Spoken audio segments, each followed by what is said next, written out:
नमस्कार, मी मनीषा. माझी पाककृतीमध्ये सर्वांचे मनापासून स्वागत. तर आज आहे आपल्या गजानन महाराजांचा प्रगट दिन, म्हणून म्हटलं चला त्यांच्या आवडीचं आपण प्रसादाचं बनवूया. म्हणून मी आता बनवते पिठलं. तर चला सुरुवात करूया. तेल आपलं गरम झालं, त्याच्यात मी टाकते मोहरी, जिरे, कढीपत्ता थोडेसे तुकडे करून टाकते आणि लसूण आणि मिरची मिक्सरला वाटून घेतली ते पण टाकते. मिरच्या थोड्याशा जास्त घेतल्यात मी, मला तिखट पाहिजे म्हणून.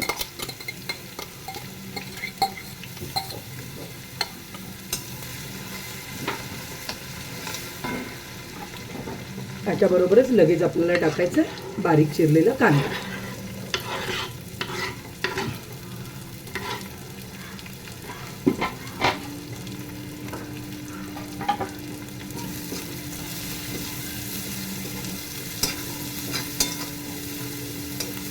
आता याच्यामध्ये टाकते हिंग.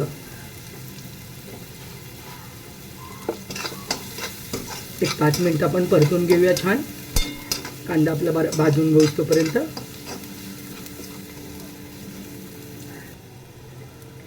आता यामध्येच टाकते थोडी कोथिंबीर. कांदा तसा पण आपला भाजत आला. आता कांदा आपला छान भाजलाय. आता मी त्याच्यावर टाकते हळद,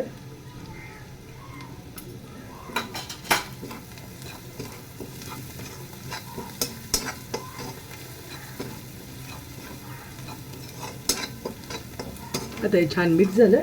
आता याच्यामध्ये ॲड करते पाणी. साधारण 2 पेले पाणी मी ॲड करते त्याच्यामध्ये.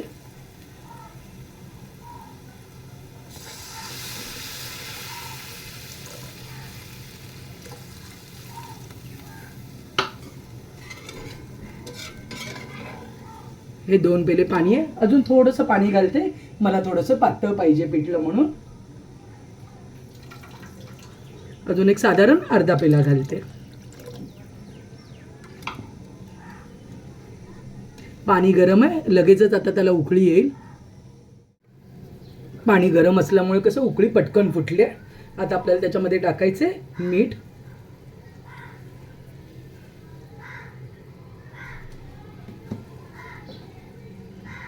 थोडा गॅस बारीक केलाय. तर त्याच्यामध्ये वरतून परत टाकते थोडीशी कोथिंबीर.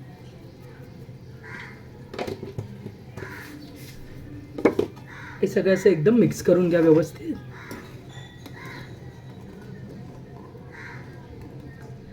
आणि याच्यामध्ये आता आपल्याला ॲड करायचं आहे पीठ. मी पीठ सुकच टाकते वरतून, पाण्यात मिक्स करून नाही टाकत. थोडं बघत बघत असं.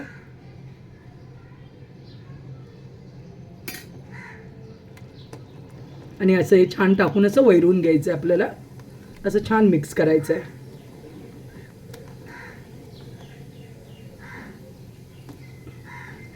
त्यात जे गोळे गोळे दिसतात ते पण फुटले जातात. अजून थोडं पीठ ॲड करायचं आहे मला.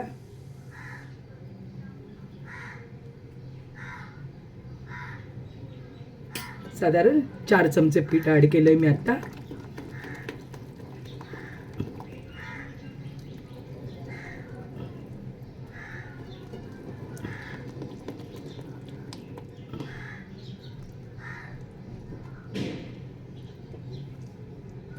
त्याचे सगळे गोळे गोळे आहेत त्यातले, त्याचे साईड निघून असे फोडून घ्या. ते सगळे मिक्स होतात फुटल्यानंतर छान.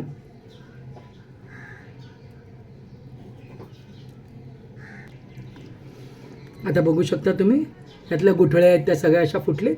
थोड्याफार अगदी छोट्या छोट्या राहिलेत, पण त्या खाताना खूप छान लागतात शिजल्यावरती. आता त्याला आपल्याला छान अशी वाफ काढायची आहे. आणि आता याच्यामध्ये वरतून पुन्हा आपल्याला ॲड करायची थोडीशी कोथिंबीर.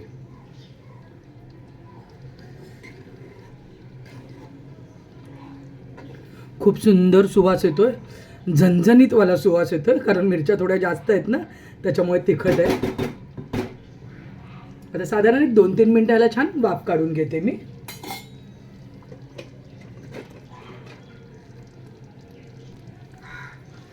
झाकून ठेवते याला थोडा वेळ. तर साधारण एक 4-5 मिनिटं झालेत. बघते मी आता. आहा हा, छान एकदम वाफ आले. आपलं पिठलं एकदम मस्तपैकी रेडी आहे.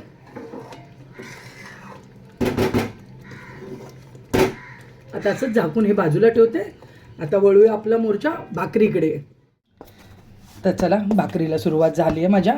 मस्त गरम गरम भाकरी करते.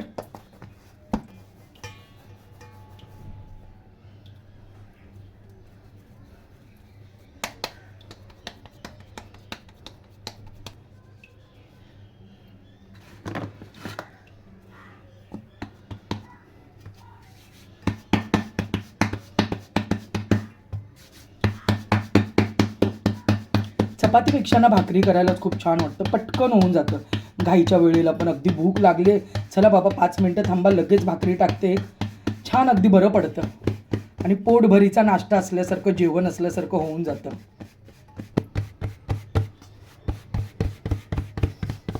बघू शकता तुम्ही, मस्त एकदम परात भरून भाकरी झाली मोठी. एक भाकरी खाल्ली की आपलं पोटच भरलं पाहिजे.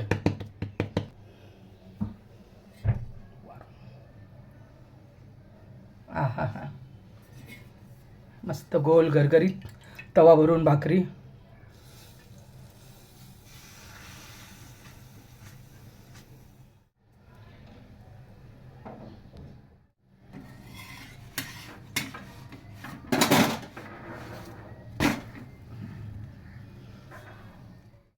तव्यातली भाकरी होऊच तोपर्यंत आपली ही भाकरी रेडी आहे. आता तव्याकडे परत एकदा वळूया. हे छान पचले.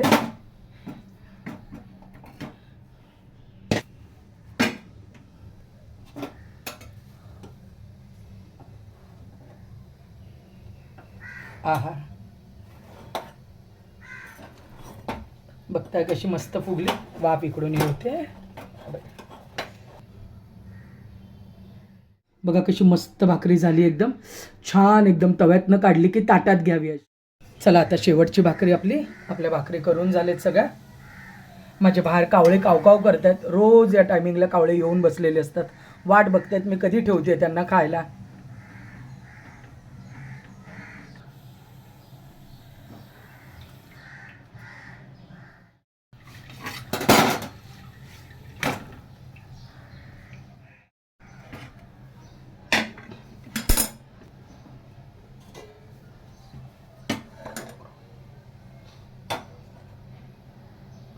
वाव, झाली आपली शेवटची भाकरी. आता मस्तपैकी छान टम फुगली आहे.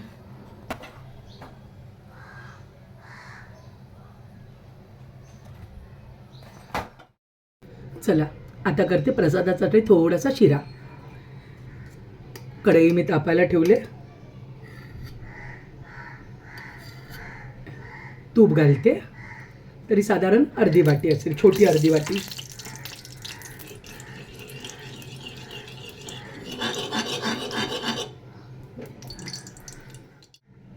एक वाटी रवा. थोडासाच करणार आहे, प्रसादापुरताच नावाला. थोडा रवा आपला भाजत आला. एक 2-3 मिनटं होऊन गेले. आता काजू बदाम आहेत ते घ्यायचे, फ्राय करून घ्यायचे, राहिले माझे. आता थोडासा रवा भाजून झाला ना की याच्यामध्येच मी ते ड्रायफ्रुट्स आहेत ते थोडेसे फ्राय करून घेते. बघू शकता छान त्याचा सुवास पण यायला लागलाय. आता बघू शकता तुम्ही, आपल्या रव्याचा कलर पण चेंज झालाय. खूप सुंदर सुवास येतोय त्याचा. आता हे मी थोडंसंच असं बाजूला करते. गॅस एकदम बारीक ठेवलाय मी आणि त्याच्यामध्ये साधारण थोडा एक अर्धा चमचा मी तूप घालते. फक्त ड्रायफ्रुट्स पुरता.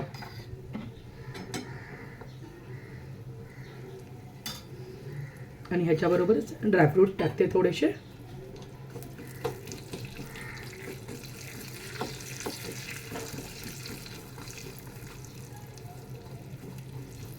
घाई गडबडीच्या वेळेस जर असं झालं तरी चालेल. नाहीतर कसं आपण रवा भाजायला तूप टाकतो ना, त्याच्या अगोदरच थोडंसं टाकून त्याच्यामध्ये ड्रायफ्रुट्स तुम्ही फ्राय करून घ्या. आता हे छान झालं एकदम. पाणी मी गरम करून घेतलंय. साधारण 1 वाटी जर रवा असेल ना तर त्याला साधारण 2.5 वाटी पाणी एवढं अंदाज ठेवावा. पण जाड रवा. जर तुम्ही बारीक रवा एकदम असेल तुमच्याकडे तर पाणी कमी घाला, नाहीतर मग तो चिकट होईल एकदम.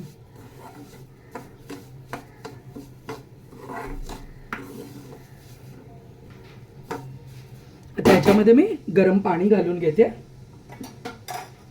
पाणी गरम करून घेतलेलं आहे. आणि त्याच्यावर लगेचच ताट झाकलंय मी.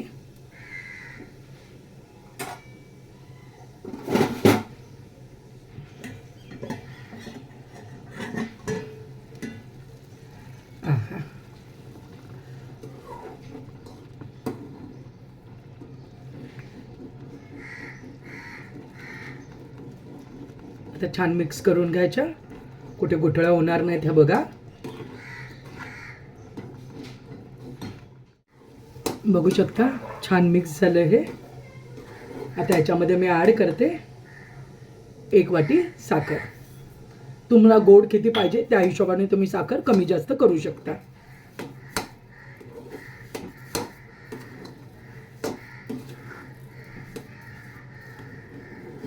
मिक्स करून घेऊ. आपल्याला नंतर जरा वाफ काढायची आणि मग वेलची पूड ॲड करायची आपल्याला याच्यामध्ये. आता साखर आपली सगळी मिक्स झाली.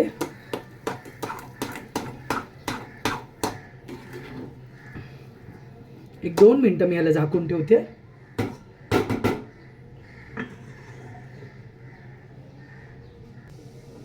आता छान वाफ आली असेल, मी ताट काढते. आहा हा हा, सुंदर एकदम. बाजूने तूप पण असं थोडंसं आहे ते सुटलं आपलं, असं छान दिसतं एकदम. आता आपण याच्यामध्ये ॲड करूया वेलची पावडर.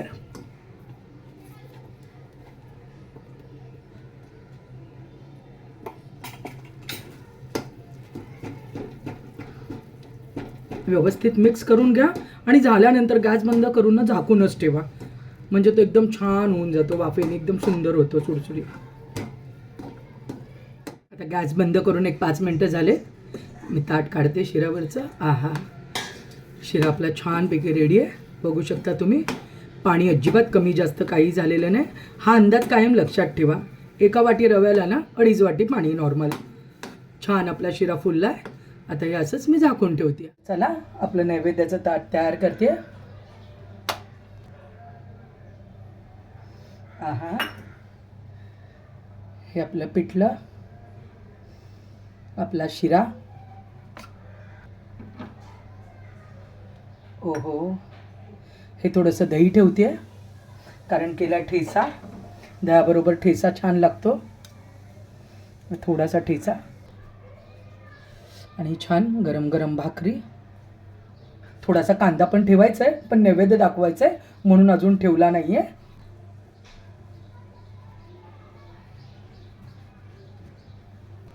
तर हे असं आपलं नैवेद्याचं ताट तयार आहे. सगळ्यांनी या जेवायला.